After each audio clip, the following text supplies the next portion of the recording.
This is our league, and this is your league. Broadcasting from the 55-yard line in Japan to the shores of the Great White North and everywhere around the world on Gridiron America Radio and the Sports History Network.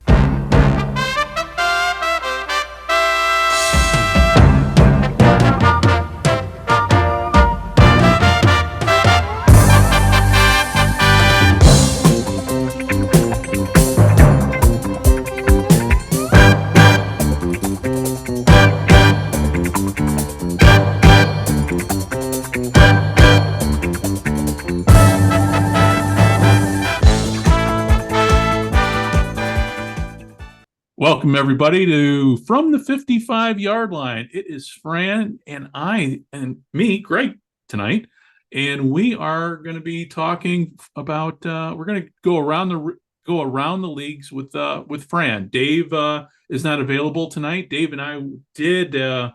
We did kind of a test show for Gridiron Mexico, which unfortunately we had audio issues, so there is no audio associated with that. So that was episode 0, our beta episode, which unfortunately failed miserably. So next week, hopefully Dave and we will get the audio issues straightened out, and we will have our first episode of Gridiron Mexico, which will be available on the Sports History Network on this channel.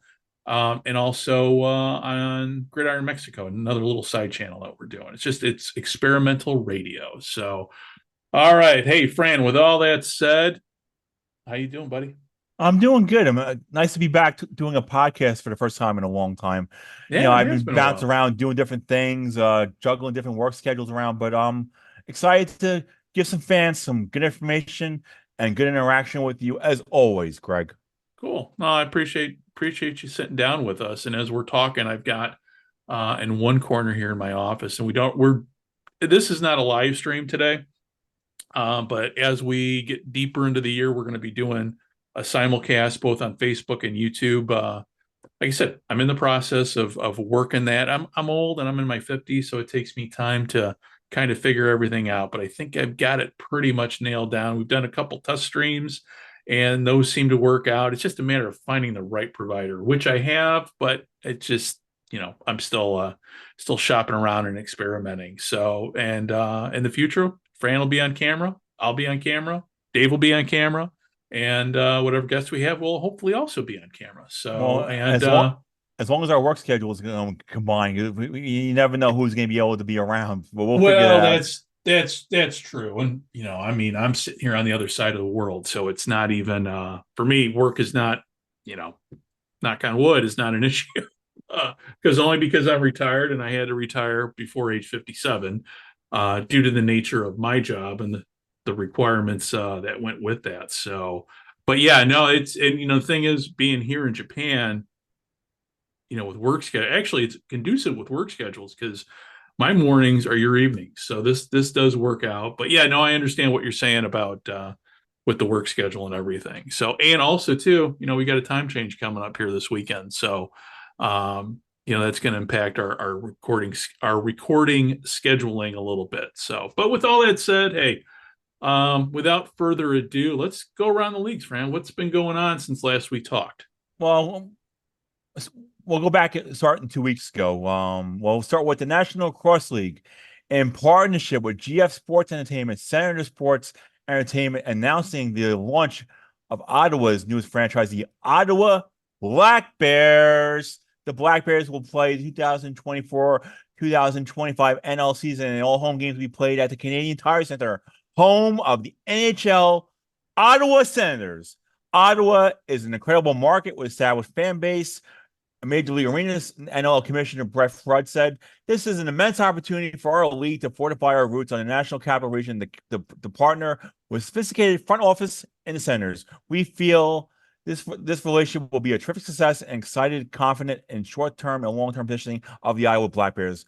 Greg, what do you think about NLL going to Canada with no team? Not a big surprise at all. Well, I mean, I don't know what the business plan. The NLL, the thing is, I don't know what their business plan is. Is it are they banking on getting most of the money from TV or from ticket sales? It seems like they have to have ticket sales because ESPN, they're on ESPN Plus, and I mean that's a situation where you can grab, but they don't have that many linear TV games and ticket sales, fans, and but the problem with Iowa's going to fit perfectly with the Hamilton team, which is kind of strange because Toronto Rock are playing in Hamilton, but that's their region. You have teams in Canada that right near Buffalo, Rochester. It fits perfectly. The only negative is that it's the New York Riptides franchise, and the Riptides said it has been a fun 2023-24 season thus far, Riptide, and we are fully committed and excited on a playoff run. Before we continue, we must remiss that if we did not acknowledge how appreciative we are of our loyalty and unwavering support of New York Riptide. That being said, it is mixed emotions that we form our fans that our franchise decision to relocate to Ottawa, Ontario at the conclusion of the 2023-2024 NL season. Beginning in 2024-25, the Riptide will be known as Iowa Black Bears. It's one of those weird things because I think the NL has given them a discount on the expansion fee because they're moving over. They could have easily said, Riptide, you fold and we'll get an expansion fee. But in general, that's what happens. A lot of these teams are part of other teams, hybrids of other teams, where they bought the franchise and they moved them to other cities. Georgia Swarm is part. They played in Minnesota. A lot of these teams have moved around, but New York just doesn't seem to. Long Island is a hard place to have success with sports teams. Besides the New York Islanders, everything else just doesn't really fit in over there. They have that G League team. Go ahead. And that's your area too. I mean, that's where that area well. But Long Island, I mean, it's hard to get to. You have to. Long Island Railroad driving there is a real hectic. I never drove when I was in New York, but still, I mean, just getting out to Long Island from the boroughs is not really easy. You have to hop on the train and get around. But I mean, the Riptide obviously did not draw not enough attendance, not enough fan support. They have some good players, but New York's a market where how many minor league teams have had success? Everybody wants to have it be in New York for the TV purposes. The UFL tried that with the New York Guardians, but unless you have the fan base that supports the team, is it worth being there? I don't think so. Okay. Well, and the thing is with Ottawa, smaller town, but it's more fan friendly, I think. It definitely more, and plus you have the NHL involvement. That's the big thing. You have the NHL owners invested, so those people working with those teams, they'll have extra jobs. They'll make a little extra money, or maybe they'll actually hire somebody, separately for the NLL franchise. They'll probably have some front office people doing separate work, but the media guy might be doing a little bit of everything, making trying to help the team with the marketing, with the promotions, with the press releases. Yeah, that's how that goes. Oh, and too, plus, like you said, you had to buy in too with the Senators. Yeah. So what else you got going on? What else been going on? Well, the NBA G League, the guy Mac McClung, he won the G League slam dunk competition 2 years in a row. Will he go a third time? Probably, but it's just a shame this guy can't really make it in the NBA. He's played very little NBA action, so he's in the Osceola Magic. That's the G League affiliate for the Orlando Magic, and he's done fascinating dunks. I think he's definitely gonna try to three-peat. I don't see him otherwise. I'm hoping by next year, if he does compete in slam dunk contest, he is on a regular on an NBA franchise. I think that'd be a little bit better standpoint from a situation where you're winning slam dunk contest and you're in the G League. So, like a Crash Davis, Bull Durham, you accomplish everything you can in the minor leagues, but if you don't make it to the big majors, you're not doing that good. And what's the track record with people going from the G League to the NBA in terms of,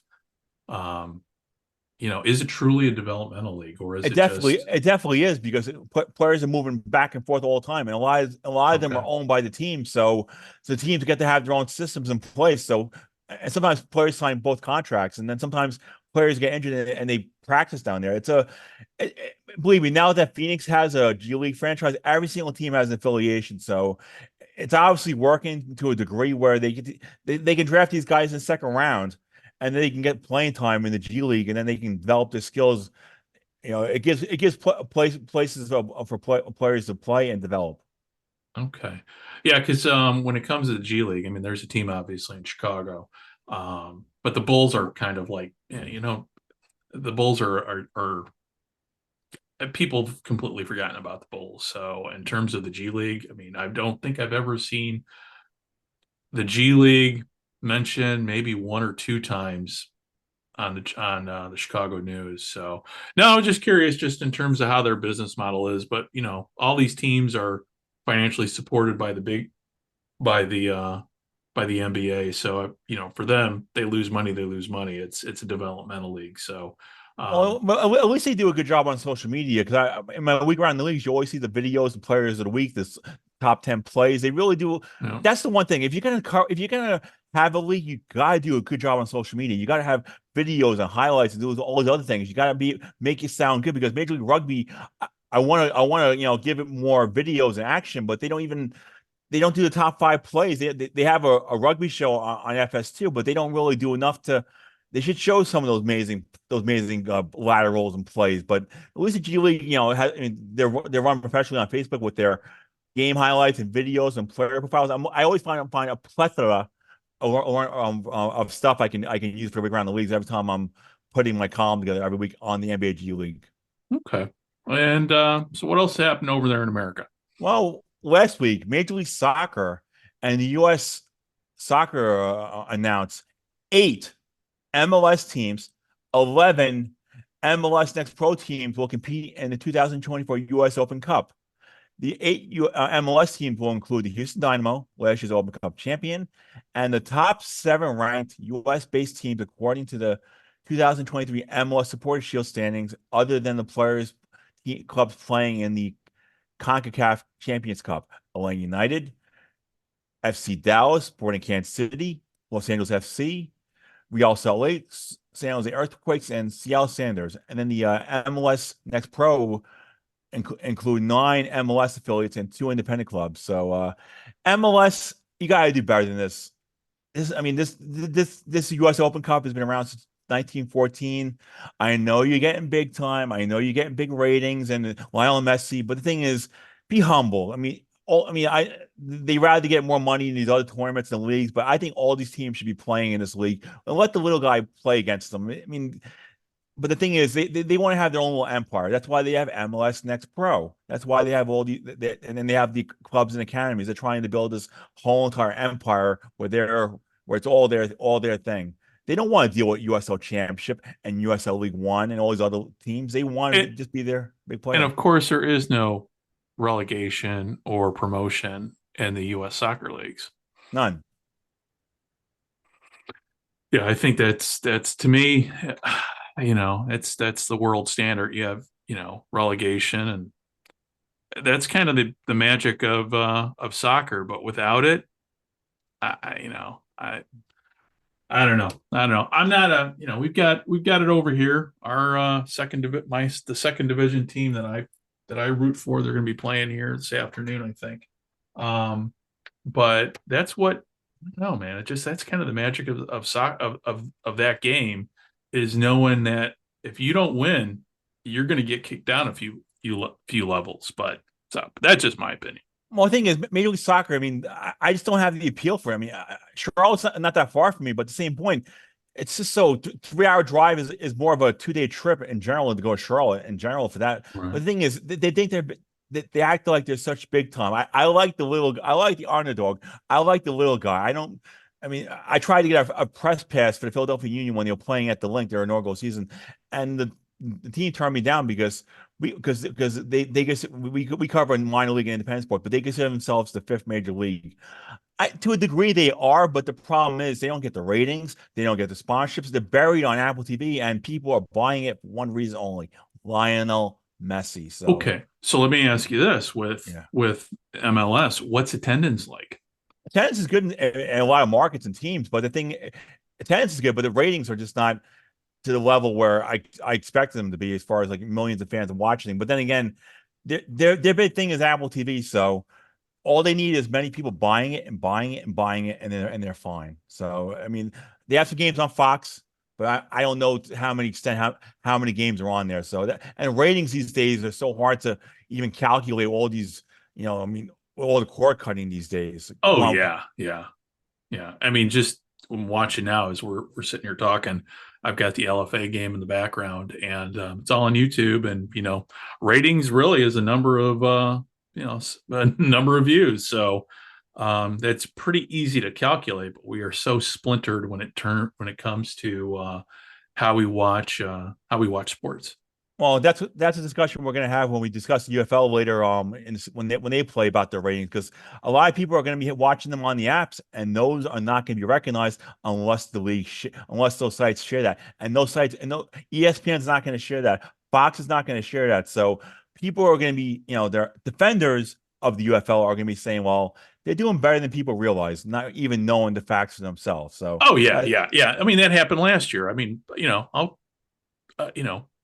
I'm not even when Mike Mitchell came out on XFL News Hub and gave us the ratings, but then spun it. Like, oh, the ratings suck when compared to I mean, when you're coming in behind the Real Housewives on cable, but just beating out 1 a.m. Sports Center, that's not a good number for something that was promised to be, big time. So, but that's just my opinion. So. Well, the thing is, I mean, this year, like 70% of the games are on over-the-air TV. But here's my argument, Greg, which I said on the Birmingham Facebook page. Those guys are down to earth. I don't mind giving those guys a nice plug. But the thing is, I said, Greg, when the weather gets nice, people are not going to stay home to watch these games. So I don't know how the ratings are going to, when the weather gets nice in May and June, April. I mean, I my prediction is, if the UFL has a second season, which I think they will, I think they're going to have to go back to the beginning of the week after the Super Bowl. Just bite the bullet with March Madness. Unless Fox can't have programming on there, come on, just bite the bullet. Go to week after the Super Bowl, and let's people in the North, when it's freezing cold, they'll be watching games. I mean, the thing is, and you're right, because here's the thing too. With that, there's really only one Northern team, and they play in a dome. Yeah, if you think about it, yeah. Well, St. Louis and Michigan, and they're playing domes. Two teams that play in domes. So weather is really not a factor when it comes to the UFL this season. Some of the arguments that have been made, well, it's better. No, and again, that's a discussion we're going to have later once that thing kicks off in terms of ratings, attendance, reality versus illusion, and all the delusional spin that's going to be going on both on social media, well, in the social media, but also with a lot of these I'm using air quotes, news sites. But that's just so, but I digress. So let us move on to what else is happening in the world of American football, particularly indoor American football. Well, speaking of weather, let's talk about that Real Salt Lake, LA. Oh yeah, I forgot about that. Yeah, you and I had talked about this offline. I mean that weather. I mean the weather was insane, but the LFC coach, he shouldn't complain. Just be happy. I mean, he wouldn't complain if he won. You want to play? I mean, come on. I mean, just suck it up. I mean, this is what you're playing for. You get. I mean, complaining and whining to the Athletic. I mean, Greg, what do you think? Greg, what do you think about the Athletic? Let me ask you this: soccer. Do they call the game on rain? No. I mean, because soccer, do they call Scottish Premier? Do they call Scottish Premier League games because of the rain, or English Premier game? Because it rains all the time up there. Nope. I mean, only time they do the light games is lightning. Otherwise, I mean, that's it. Yeah. If it's lightning, then you get postponed and rescheduled. Everything else, just deal with it and bite the bullet. Weather's part of it, even when it comes to baseball. I mean, unless it's a downpour, they're still going to play in the rain up to a certain point when it just becomes you just can't do it with baseball. But I agree with you, man. I just had he won, he wouldn't complain. So that's really kind of how I look at it. And he got fined $10,000 because, well, good. I mean, because just keep your mouth shut. I mean, come on. What are you going to do? I mean, whine to the Athletic. I mean, speaking of the Athletic, right? Do you think is the Athletic even worthy? You say, well, you have to pay to read these articles. I haven't subscribed for that stuff. Is the Athletic? What do you think about the Athletic? Honestly. Well, here's my take on that. Okay, when all of us, back before we had the internet. I mean, I get my sports news now from, believe it or not, there's this great thing that, great invention to get your sports news, and it's called a newspaper. And so I'm kind of like going old school when it comes to get my sports news by going back to, you know, I'm lucky. There's a great, I'm digressing here a little bit, but there's this great thing called Press Reader. It's an app, and you can get in conjunction. So Press Reader is an app to read all kinds of periodicals, including newspapers, world newspapers, and it works with your library card. So like for me, I have, I have free access to the Navy's library and all the perks that go along with being a veteran and being former service. So now my mornings, I mean, I watch Japanese news in the morning and watch what's going on.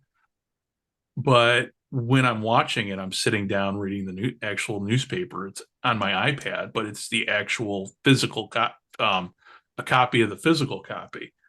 So yeah, when it comes to the athletic, and so it's kind of a roundabout way of me saying, going back to the athletic thing. Before the internet, before bloggers, before, XFL News Hub, before XFL Newsroom, before all of these fan type news sites, before oursportscentral.com, that's how I got my news. So I'm kind of going back to the future a little bit when it comes to my sports news. Now, obviously, when it comes to the minor leagues, and including the UFL, you do need sites like, Pro Football Newsroom. You do need, Mark Perry, he wants to provide news coverage, and he does an admirable job. You guys too, with Our Sports Central. The only problem, Greg, the only problem I have with some of these news sites is they'll use something from a pay site like it's their own story. That's right. That's a huge. That's not journalism. I'm living with that crap. No, I do a little. Okay, so if you go to gridironmexico.net, I do basically. I'm getting back into writing and everything. So I decided I'm going to do a column. It's not going to be a news. When it comes to, I'm not going to be doing what you're doing, reporting like you do, but I like doing columnist. I've always kind of found, I like writing columns, kind of like what Scott Adamson does with at Adamson Media with his work, because the old school columnist is kind of going away. Peter King just retired, and so that old school. I mean, John Gunning is one of the. In Japan, he is the only. John's a friend of mine, so he does a column on sumo, a weekly column on sumo. It's one of the best sports articles, It's some of the best sports writing you've ever seen, because not only does he talk about sumo itself, but he gives the history and everything. I mean, there's so much included. So the days of, so when it comes to the athletic. Yeah, they're behind a paywall. So let me ask you this, because I'm like you. I've seen what's on the Athletic, but is it worth the cost? I mean, are these writers writing articles I would want to read? I ask you. One thing is, some of my friends actually give me the information when that's subscribed to it. But also, a lot of these other sites will get the information from there and do their own spin on it, and for free. So, a lot of these, that's just I mean. That is journalism in general. Everybody does that. Hell, even Sports Illustrated did that back in its heyday. But the thing is, when it comes to original sports writing, I mean, you guys at Our Sports Central do original sports writing. There is no copy and paste. There is no. I mean, I can look at what you wrote and look. No, okay, AI did not write this. That was my issue with, UFL.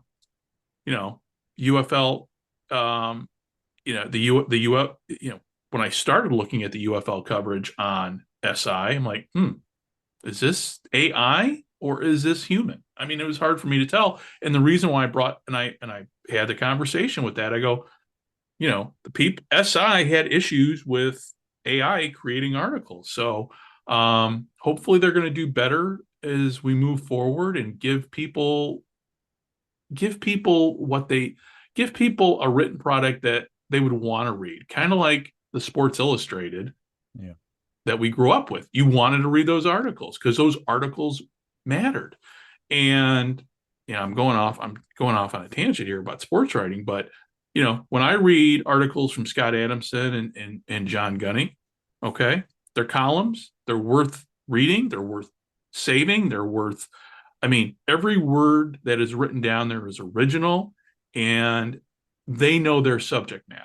And But that's when what it, and that's what I've been doing as well with the all my inside the XFL. I mean, I do a theme, I back it up with facts, and then I do extra points, a little extra point Yeah. nuggets, like yeah, all real information. And the fact is, if they have post game press conferences, which I'm hoping they do, then I can let the quotes back up my opinion. yeah, So yeah, yeah. that's the And way. the thing is too, when it comes to, let's just use a good example. Let's just use ratings and attendance.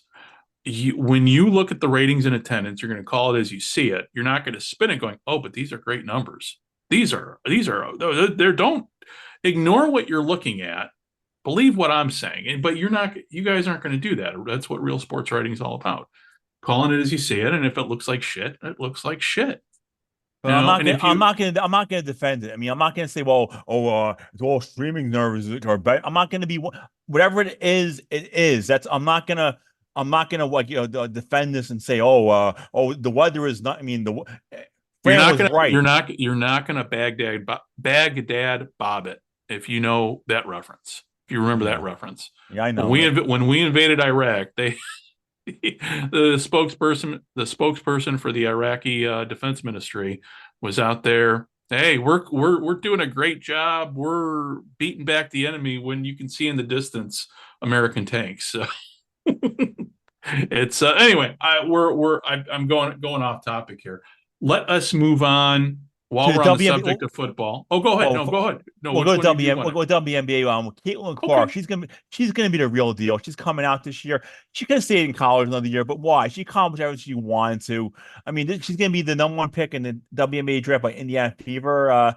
She's awesome. I watched that Ohio State Iowa game where she passed Pistol Maravich's record.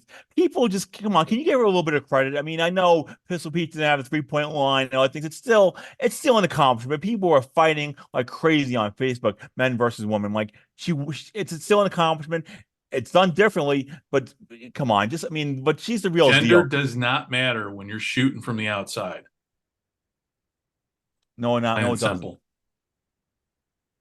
Period. So, um, I mean, I mean, she's a fiend. I've not watched any of her games. I only know with what I've read, because I, don't really have access to watching women's college basketball. I wish I did, but I really don't over here. But let me ask you. Craig, do you get access to YouTube or not? Is that No, I got access to YouTube, but I mean, but most of these games are on what, ESPN anyway? Yeah, Oh, I mean, and I have ESPN, but I got to go through a VPN, and of course, too, the time difference too. yeah. So So, but no, but I've heard everything. But my one question with her is, does she own the women's? Because this is somebody else back in the '70s set the women's college record,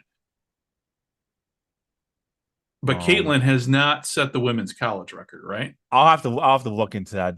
Because I thought I was, and just in past, I mean, this is something that I think may have gotten lost.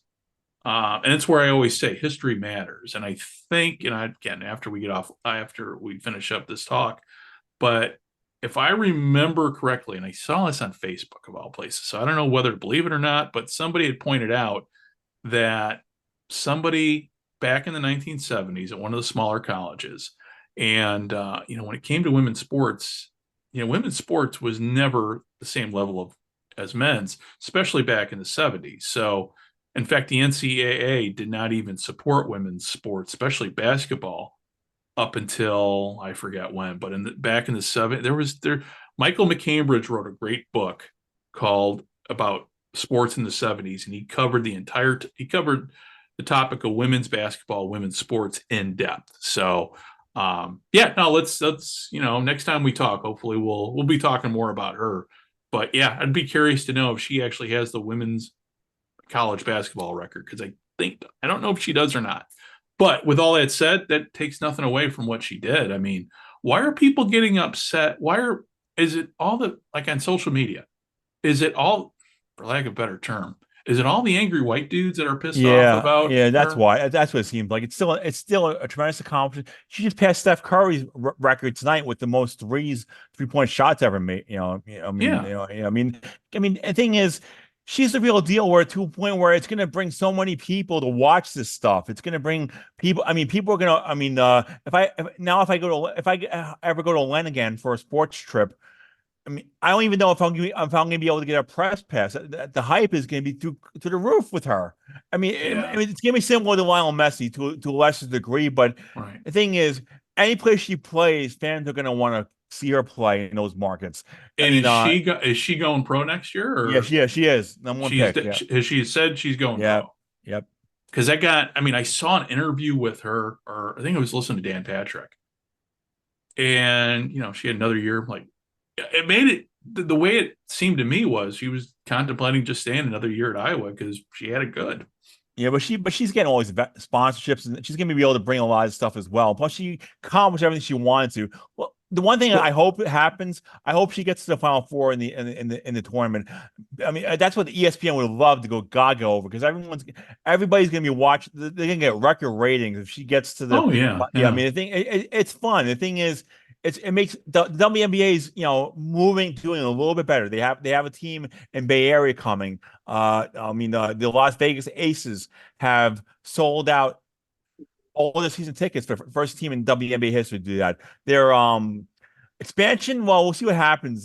Greg, being in Toronto, I mean, a Canadian guy, what do you think about Toronto being a possible WNBA market? Is an American franchise better, or can Toronto really give WNBA a really good expansion market? Well, I mean, Toronto is what? How? I mean, it's big as Chicago, so I mean, I'm sure it'd be great, and but you've got to compete. I mean, depends upon. Well, the league, when the league plays, I mean, they other than the Blue Jays and the Argonauts, they don't have much competition. So I don't know. I don't see why it couldn't work in Toronto. Well, The team I think can't work in I think it Toronto. can, because they're a big time market. I mean, I think they'll support that. I mean, Well, it's they the support largest city in Canada. I mean, I yeah. mean, if it can, listen, if they can support an NBA team, they can support a WNBA team. Well, the thing is, That's my take. I like to see WNBA, get less than, I mean, having NBA backing them. Let's see them do more stuff on their own as well. Let's see, I mean, how they can handle, just growth and stability, and plus the fact, hopefully they had another team, because Portland was going to be a team, but then they have issues with the arena, because Portland would have been another great market for the WNBA. Yeah. But Well, thing, and maybe with her, maybe she is what she is there. Maybe she is the WNBA's Joe Namath. yeah. So anyway, moving on. Well, we'll go to indoor football, where All the right. National Arena League officially reports that the Topeka Tropics, not the Will Ferrell team, has been terminated by the National Arena League. The decision follows the NAL to find new ownership to assume responsibilities for Topeka's participation in 2024 season. NAL worked with potential investors to allow the Tropics to continue membership. Despite finding capable investors, it was determined there was not a viable way to complete a transition and a short timeline presented for the start of the season. National Arena League will continue to explore options for Topeka for the future. And this is second team that's been terminated in 2 weeks of that league. It's just, indoor football well, except for the IFL indoor football league, the indoor arena football league is a disaster. That's my take. My 2 cents on everything, and kind of aside indoor football in general. And if you look at, it's kind of a Ponzi scheme. Yep. I mean, the new AFL is clearly a Ponzi scheme. These other leagues, there's just the financial. I don't know what the financial. I don't know if there's a business plan other than hope. And so I don't know what to make of any of this. But seeing another, I mean, listen, indoor football league teams, whether they're with the IFL, the AFL, NAL, champion, whatever, there's nobody's ever succeeded. The only team that's ever been around long enough is the Arizona Rattlers and the Orlando Predators, and there's maybe one or two more. But those teams have gone from league to league to league, but those are proven markets where they can actually make money. But all these other cities that do indoor football, man, it's just, you talk about, if you want to figure, if you want to find a, if you want to throw away your money, you know, create a, start an indoor football league, and indoor football league, an arena indoor team, because it's none of these teams ever last. I mean, there's practically no money. I mean, the heydays of football was more of a labor of love. People were Yeah. just, they like being the big fish in a small pond. They liked, but the thing is, after a while, if you lose money, you keep on losing money, you're gonna bail, because even remember Gene Simmons with the LA Kiss. Yeah. I mean, Bon Jovi. I mean, all these, John Elway. Mike Ditka. Everybody all these teams want. Eventually, if you keep on losing money, Charles Wong, remember him with the whole entire. I mean, he had the New York Dragons and AF2. That league is dead. They had markets everywhere. Everybody wanted a team in that arena football too. I covered 2 arena cups in Shreveport. I mean, it was and none of those markets are viable except for maybe like Green Bay. That's the Green Bay Blizzard in the IFL. Oh yeah, I forgot about Green Bay. Yeah, but that's one of those markets where it kind of works, because there's no competition, and you got a lot of football fans up there. So I mean, that's kind of a natural fit. Well, I will say the most stable league is indoor football league, because I'll give them I'll give them credit. Like, look at the markets here. Here are the markets, Greg. We'll go over them briefly.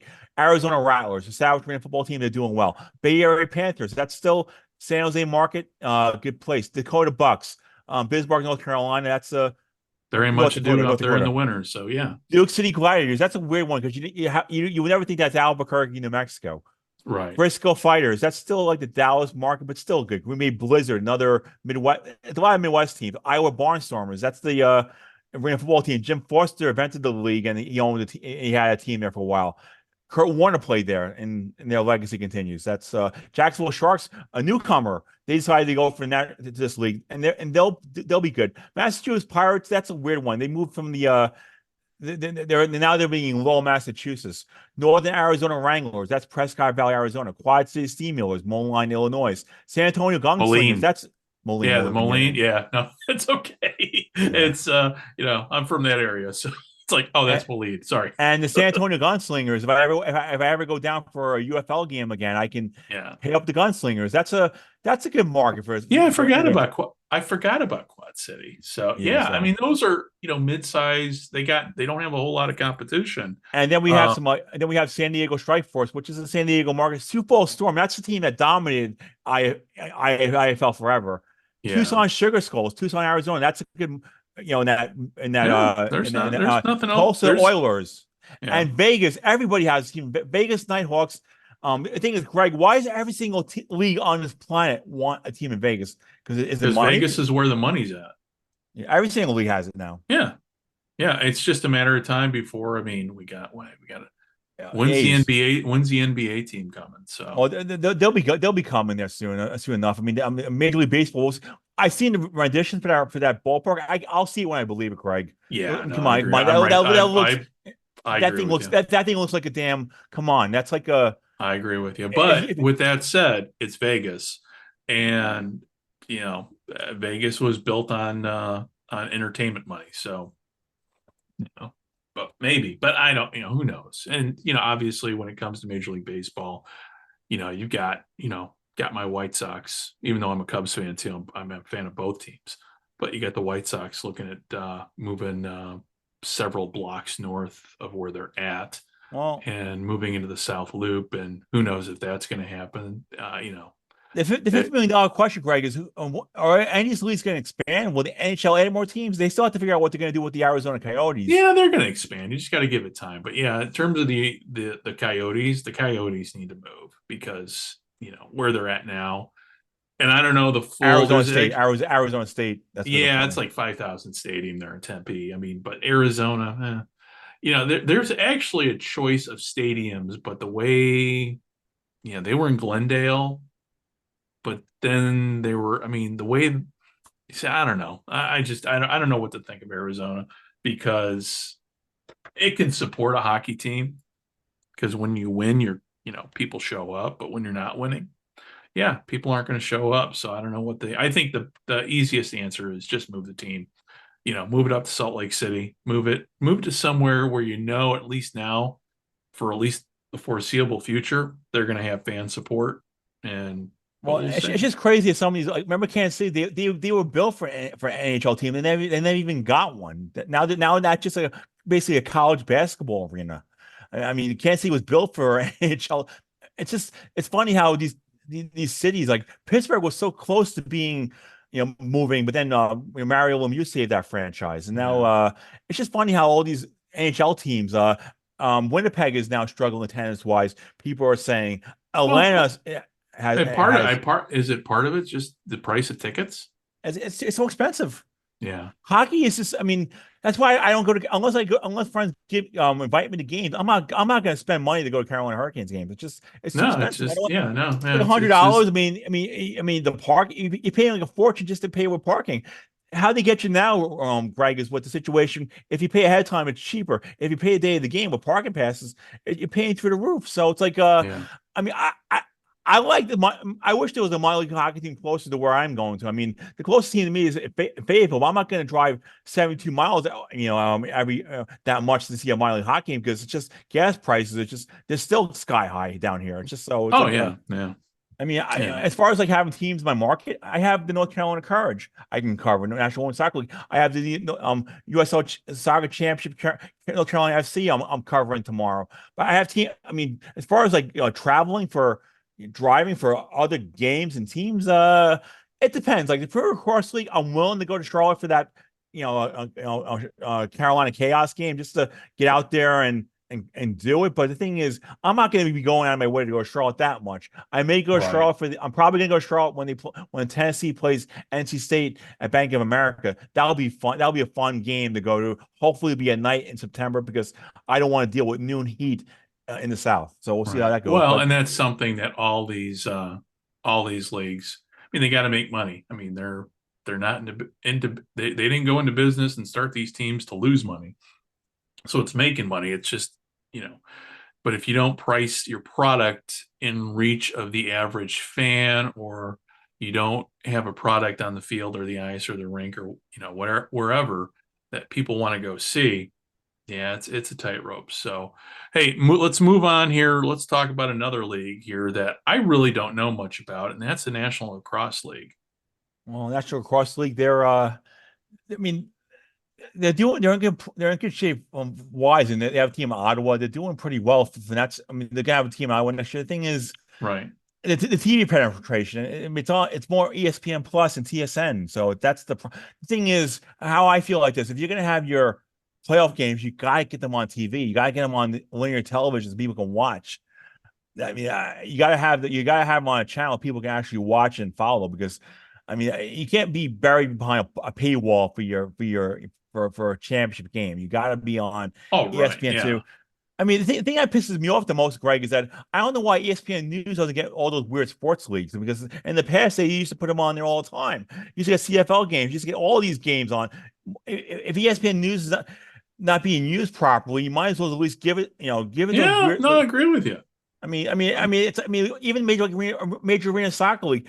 Why can't we have like one channel dedicated to all these small league sports just to give them exposure? It's just I know YouTube is a new version, but still, I mean, Right. Well, I mean, that kind of gets into the thing I kind of want to wrap everything up with, and that's just talking about, we know change is coming in terms of how we watch sports. We're in the midst of it right now. I'm watching the LFA here as we talk here on YouTube on streaming, but we've got a big change coming up with ESPN. It's in the works. Tell people more about it, because I mean, all I know is kind of what from some of the stuff that you sent me. But how do you think this ESPN going to drop cable altogether and just go completely streaming, or are they going to keep their cable and just offer the streaming package at what, $40 a month? I think is the plan. but that's ridiculous. Can't you get Sling TV for that and still keep all the channels? But it's just the cable monopoly is awful, Greg. I have Spectrum, and I'm basically screwed because if I go to a slower tier, then I got to pick like 15 channels, and you don't even get local channels. Basically, you wonder how Spectrum is killing America right now is with this internet stuff because they basically have the monopoly. You need the internet. I pay like $84 cable fee. I mean, with internet and cable. And if I told my apartment complex cut it in half, and then I'll get YouTube TV, but they won't do that. So I'm pretty much stuck Really? with. I mean, I just want to have like a YouTube. I want to have like a YouTube TV, and then I can have my high speed internet for my computer stuff and Right. writing, but they won't do that. So I'm basically, So you're stuck. If I'm understanding you correctly, then I'm stuck. Yeah. you're stuck now with that. And do you have at least a basic package, or I'm paying more than I plan to. I like having the channels. I like having the DVR. I'm not skimming down right now. Down the road, I might, but I'm not in a situation where I have other people are skimming down, basically just taking what they can because that's and they have their own little like streaming service. But the problem was me, Greg. I got accustomed to having what I had, and all of a sudden they just pulled the carpet under me. I'm like, it's so hard to go back to once you get a taste of stuff. It's so hard to go back to having nothing. Yeah. It's like I even had a good friend. I even had a good friend said, Fran, I mean, I'll give you a streaming service for you. Like, Fran, don't do that because once it's gone, we're gonna miss it. That if you haven't experienced it, then you're not gonna miss it. So I mean, right. I mean, unless you've got Paramount Plus, which nobody watches, Peacock, another one. Peacock. It's funny. I have Peacock, but I don't pay for it. I pay for I just have the free service, and I have what I need because I like watching Dan Patrick. But I got to use a VPN with that. But that's all I use it for. Well, I think obviously when you're internet, well, the thing is, it depends. That's the thing. People forget about these VPNs. If you have a VPN, we'll just use the Canadian Football League for a good example. So if you're tech savvy enough, and really you don't have to be that tech savvy enough to do this anymore, because these VPNs are pretty easy to set up both on your computer and on your tablet and your smartphone. But instead of paying money instead of paying for a package that, say if you're a CFL fan and you're like, oh, I got to buy a package. I didn't want to, but they're on CBS. Now you just get a VPN and you just, flip over and say you're in Thailand or some other country and just watch it on your laptop or watch it like I've got everything set up. I've got my laptop set up to the big screen and it's just so easy to get around. In America, they nickel and dime you to death. So there are ways around some of that nickel and diamond. So I'm saying, I know. Get yourself a VPN. Like, so for me, watching stuff internationally, I mean, I've got to pay my tribute to the NFL every year, but at least with that, I know I get all the games and it costs way less, but it just, all these sports leagues have gone with streaming, and with that, man, they're screwing everybody. But I don't know. I don't even know what to think. I'm kind of going on a diatribe here. Well, it's just one of those things where it's like, it's just when you, I'm a homebody. I don't go out that. Besides, I don't go out that much as far as I don't go to bars or do any of that nonsense. I basically, I work, I come home, relax, and then like when I'm not working, I either watching sports at home or I'm going out and covering games. I'm always doing something. So let me just ask you, because as we wrap things up here. So when it comes to look at with your crystal ball here for the next, say, through the end of the year, where do you see things going with ESPN, how we consume sports? Do you see a massive seismic shift coming up when it comes to cable, when it comes to streaming, when it comes to over the air? I think it's coming sooner rather than later. Well, it seems like everybody wants a dance partner. It seems like streaming services are joining services and they're getting together. And the thing is, it's nice from a standpoint where you get more content, but then you're paying more money. Right. It's like everybody's like it's like a super conference. Like all these streaming services, like Paramount Plus and Showtime, and then Peacock and whatever else. Everybody wants a dance partner. The more if you work together, the more content, the more you can pay.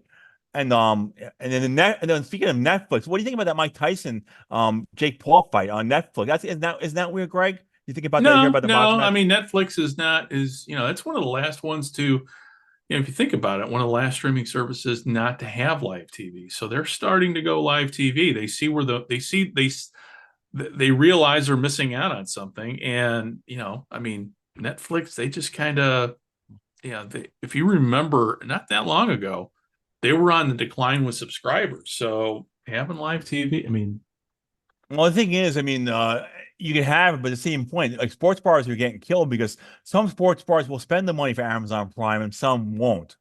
So, right. like, I mean, so I mean, that's the thing. I mean, if you're gonna want to go out and watch a game, certain places are gonna have it. The ones that can afford it, the ones that are not gonna pay the extra fees, like Yeah. are not gonna have it. So it's kind of like I mean, if you're gonna have it, you better be making money out of it. Otherwise, you're just throwing money away. Yeah, yeah. I mean, you and I obviously we watch our sports. It's very self-contained. But yeah, I didn't even think about the bars and everything. Yeah, So because like with Peacock with the Big Ten network, I mean, all these streaming, can they even are they even allowed to? It's one of those weird policies where I think they have to, if they're certain places have to pay more to show it. I don't know how that all it's right. all, and because Yeah, the I don't thing is, know. That's the it's all thing with weird. the economics of sports. I mean, that's a whole, there's the top, if you major in economics, you got economics, but then you got sports economics, which is completely, at times it's kind of built on it's sports economics and sports in general are built on top of other people's money, whether it But be taxpayer money or ticket sales. But Greg, how many people are actually when they're out and about? I'm out. If I'm out and about around people, I'm not gonna be watching games on my phone. That's first of all, that's rude. Second of all, it's like I mean, unless you want a quick score or something, come on, you're out around people. Get a life. I mean, Yeah, you see I off your get it. phone. I mean, I'm at the I'm almost at a philosophy, Greg, where where I'm at a sports event, whatever else. I'm like, I turn the phone off. Let me just live in the moment. I don't need to. I Yeah, mean, someone needs to get back to me. But I but mean, unless that's you're but that's where we're at in terms of how people consume everything. I'll use me as an example. Okay. Football games come on here in the early morning through about noon. So, today's a good example because if I weren't talking with you, I'd probably be out now and I'd be watching this LFA game on a phone somewhere because that's just where we're at with just again, the world has changed so much since we were kids. So it's amazing to see, and I'm just kind of curious where we go. So hey, as we wrap things up here, Fran, tell everybody how they can find you over at our Sports Central. rsportscentral.com. Every Tuesday, the week around the leagues. That's the place where you get all the news and nuggets, all the videos. I basically find the best news stories and best videos out there. Where sometimes I let the videos let the videos do the talking. Like Caitlin Clark, she was on Good Morning America. I'm gonna find that video, and you can hear her talk about her how she feel, why she's doing what she's doing. CFL. I mean, there's always some good content going out there in these leagues, and Oh it's a yeah, fun yeah. It's fun. It's fun. Yeah. It's Well, fun. that's a great that's a great thing about YouTube because I know when I started this gridironmexico.net, my little, I hate using the term blogger because you and I have had this conversation. Writer. It does have a negative connotation, but I have decided that instead of calling myself a blogger, I would just call myself a citizen sports journalist. Well, Greg, how about this? I mean, somebody referred to me and said, it's a hobby. No, what I do is a lot more than a damn hobby. I'll be honest. Well, it's To a degree it is, but come on. listen, all of us, you know what? You got your full-time job. Obviously, that's what Yeah. pays the bills. Hell, I had a full-time job for 30 years until I retired. But whether, first of all, unless you work for a newspaper, well, you not even that anymore. But Paywalls. You can't. Why even write for? Why yeah, even work for yeah, paper? if you're doing what you love, it doesn't matter what it's called. I like writing. I like writing a column for this, for Gridiron Mexico, and I'll be doing that for Gridiron Japan here come this autumn. And everybody who does the fan news sites, we'll use the UFL as an example. None of those guys are getting paid. And if they're getting paid, I don't know where, first of all, I mean, remember Connor, the guy from he said the most they ever paid was a utility bill. So there really isn't. I mean, you're throwing all this time and effort into something.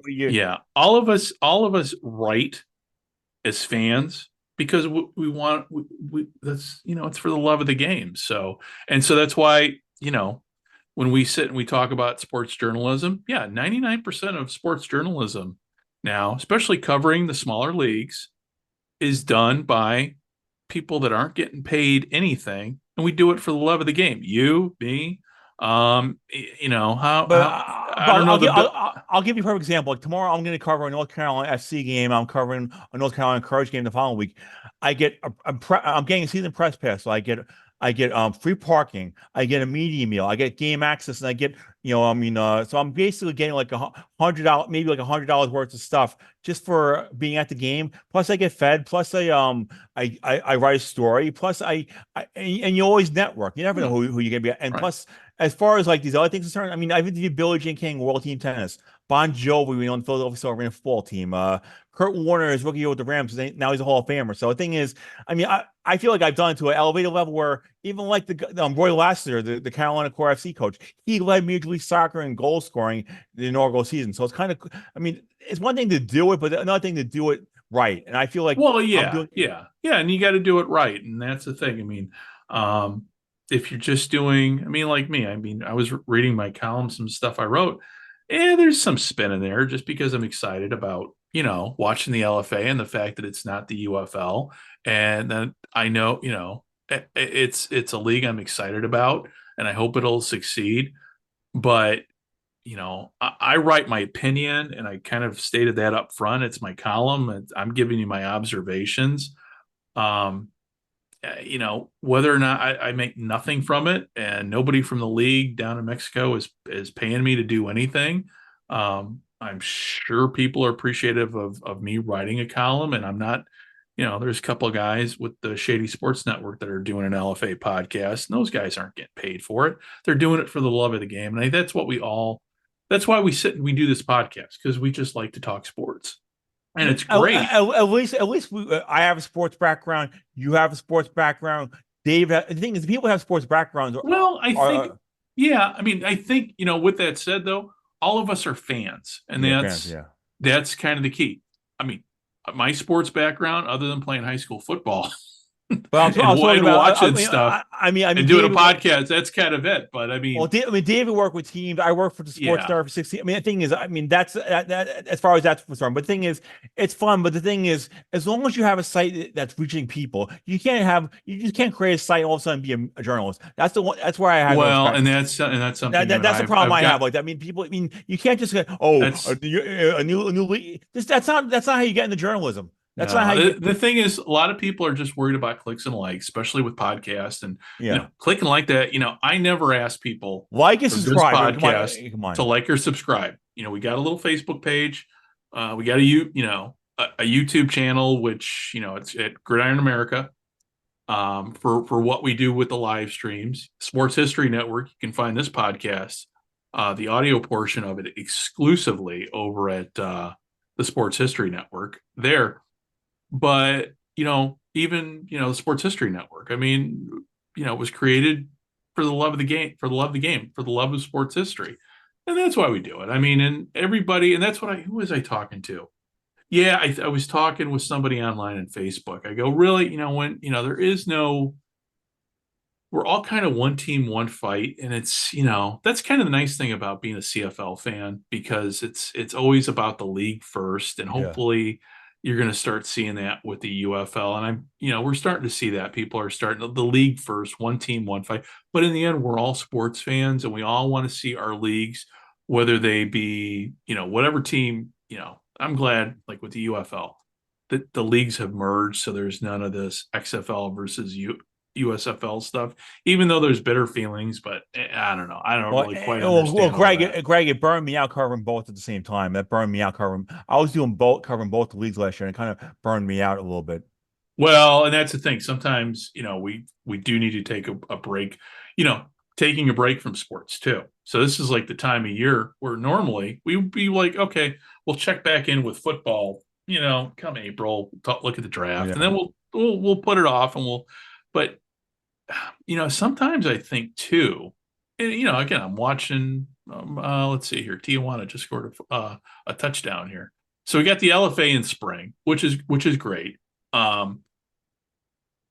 But with that said, sometimes especially with the UFL, the hype with the UFL, and I really didn't want to talk about it, but we'll wrap it up. We'll wrap today's podcast up with a little UFL talk. I think that's what kind of burned me out with the UFL on social media, was all this fan hype. And it just kind of I've literally unsubscribed, unliked every UFL, old XFL, old except with the history, like with the old USFL, the USFL project and USFL. Then there's just a couple but it's only for those, the USFL back in the 80s and the World Football League. But for the rest of them, I just had to tune out because it just got to be such a toxic place. How I feel too. It's like Facebook in general is toxic. Everybody's an expert. People spam pages with their opinions. I'm like, come on, it's just not healthy. I feel like anyone that has kids, they shouldn't even allow them on Facebook until they're like 21. Yeah. Come on, it's just it's not a real world. It's fake. Right. It's full of people that just for likes, validate people. It's like a drug addiction. Remember that article David shared? It's like they're looking for the next share. It's like a drug. They share something, they want a high, and they keep on sharing something. They get that. Someone likes something, it gets their endorse. That's not the real world. Yeah. Well, yeah. We're all social animals, and we all want to be. We all want to be. We all want to share. We all want to belong.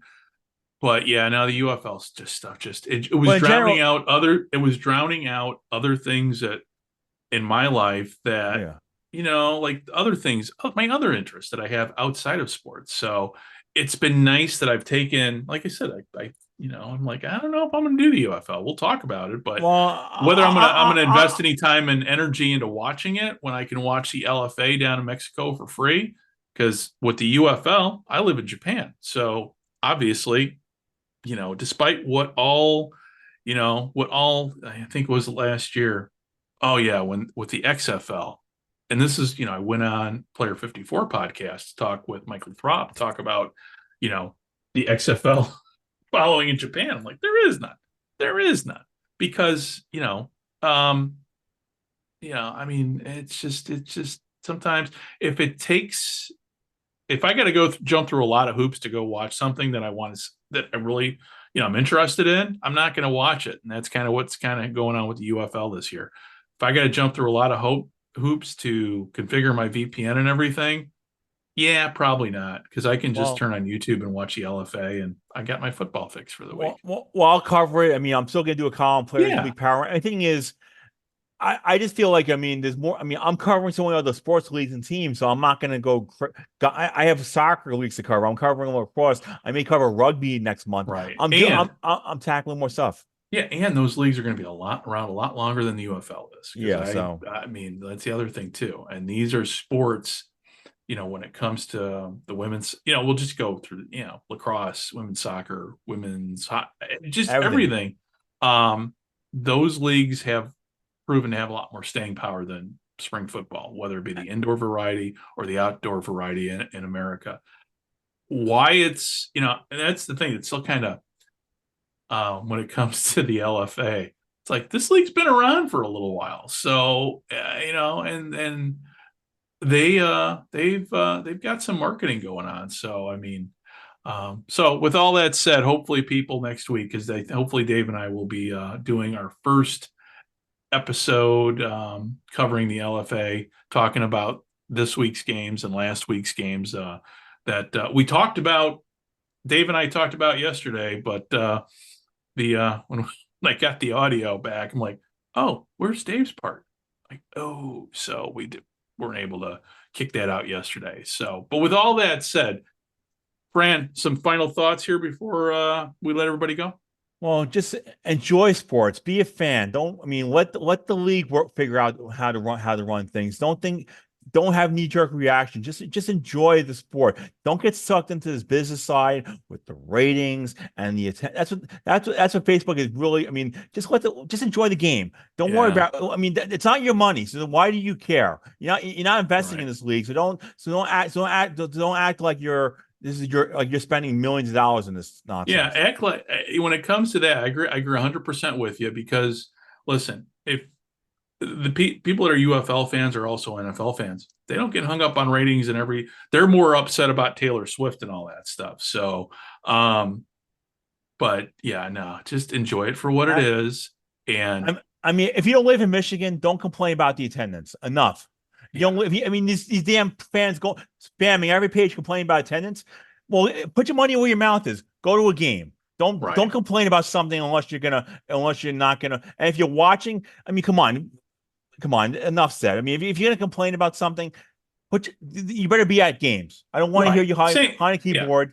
Yeah. Right. Well, and the same thing kind of goes for all football leagues, CFL included too. I mean, the CFL is trending upwards, so we're starting to see, at least in the markets that have caused a lot of worry, starting to see an uptick on attendance. So, but yeah, no, I agree 100% with you. So, well, listen, hey, on that note, hey, everybody, thank you very much for listening. And as for trying to reach the show here, we are at From the 55 over there on Twitter. We also have a Facebook page, and it is just type into your Facebook search From the 55 Yardline podcast, and it will pop right up. And you can also find us at fromthe55yardline.ca, and that'll take you to our page over there on the Sports History Network. And from there are ways to contact us. And if you agree with what we say, if you want to yell at me for my hot takes on, it wouldn't be the first time people's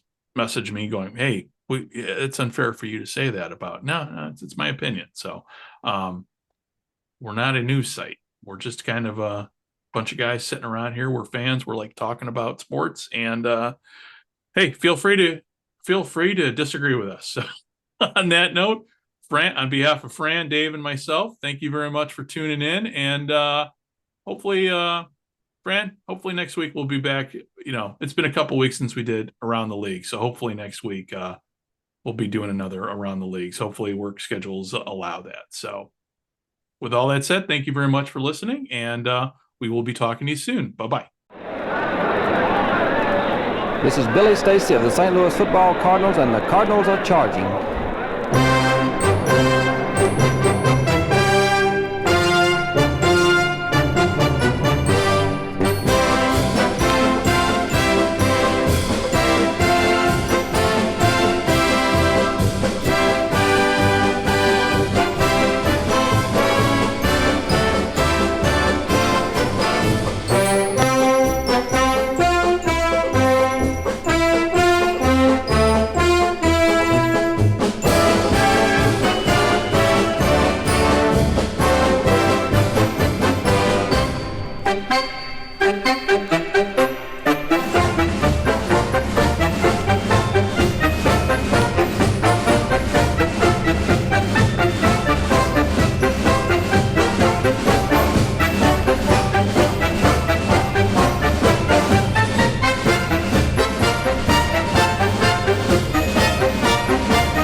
This podcast is part of the Sports History Network, your headquarters for the yesteryear of your favorite sport. You can learn more at sportshistorynetwork.com.